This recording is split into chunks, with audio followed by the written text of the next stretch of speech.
Chad Johnson joining us on behalf of Johnsonville, the official sponsor of the American Cornhole League, which has its Super Bowl event on August 5th on ESPN2. Chad is live streaming all of his commentary. But before we get into that, let's talk a little bit about the wide receivers in today's game. Tyreek Hill had some praise of Tua Tagovailoa. He was asked why he chose the Dolphins over the Jets. He called your boy, Zach Wilson, a dog, but said he wanted to play with the most accurate quarterback in the league. What is it about Zach Wilson that makes you such a big fan?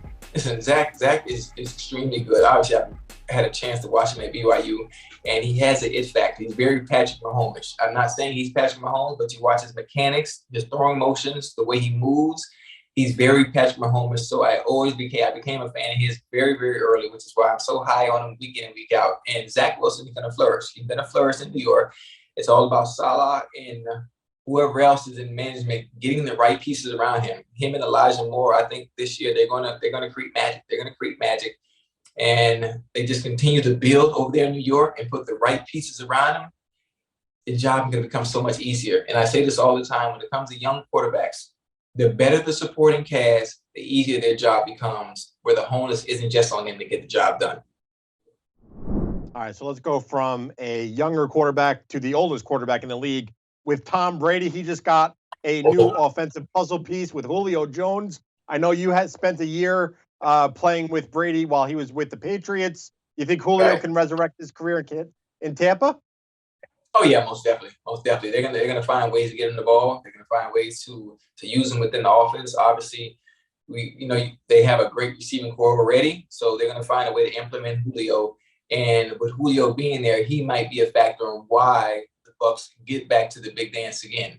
Because anytime you have a quarterback like Tom, he's going to get it done, regardless of who his receivers are. And when you add someone like Julio, that's huge. That's huge. His resume speaks for itself. All right, your former team, the Bengals, incredible season last year.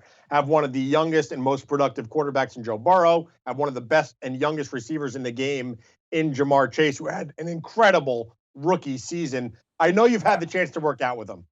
He recently went on some show and he revealed how he spent the first $1 million of his contract. Chad, he spent $50,000 on clothes, another couple thousand on jewelry. He bought his mom a car. He gave some money to his family, which is commendable.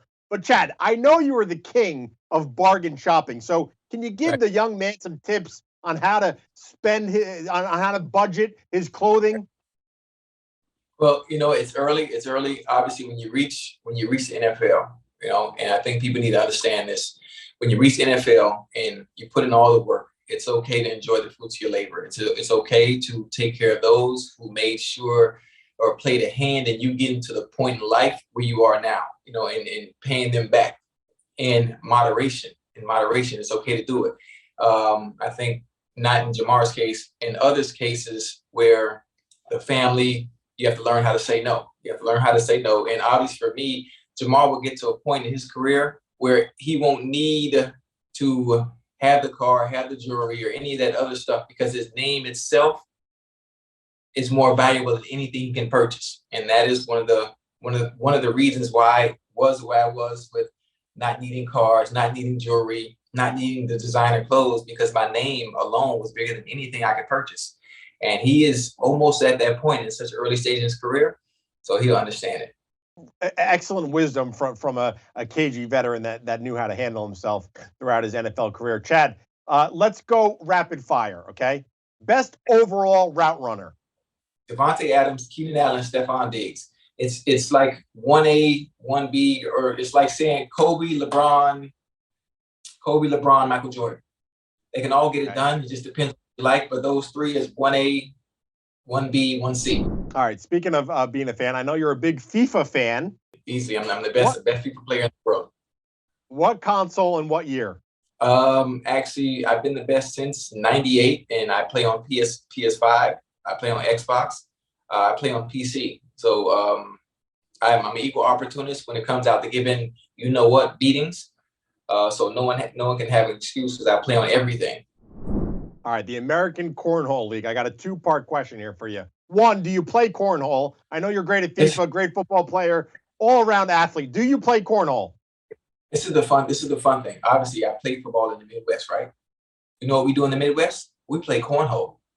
We play cornhole. When you tailgate, you play cornhole. In the locker room before the games on Sunday, you know what we did? We played cornhole. In training camp, you know what we did?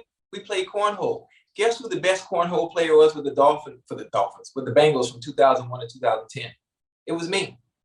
I'm probably the greatest cornhole player of all time because simply once I've submerged myself into a craft of anything, I just become great at it. So I'm assuming that you were pumped to get involved and have this opportunity to announce the Super Bowl event for the American Cornhole League. Oh, definitely. It made sense. Listen, you got Johnsonville plus Johnson. That goes hand in hand. Obviously, it's on ESPN, ESPN2, ESPN Ocho. It just makes sense. Like, why wouldn't I be a part of it? And the fact that I actually played the game, and I should have been in this year. I should have been in this year because I would probably not embarrass the field, but I would probably win the Super Bowl event. But next year, I'm going to probably do it just to show people when I am a part of something, I give my all. I just become great at it. And so I'll probably win this competition next year. The American Cornhole League Super Bowl is on August 5th. It's part of ESPN, the Ocho, which you can watch on ESPN2. Chad is doing live commentary on behalf of Johnsonville, the official sponsor of the American Cornhole League. Check out that event and don't miss any of Chad's analysis. Chad, thanks for coming on, man. Thank you, guys. Be blessed.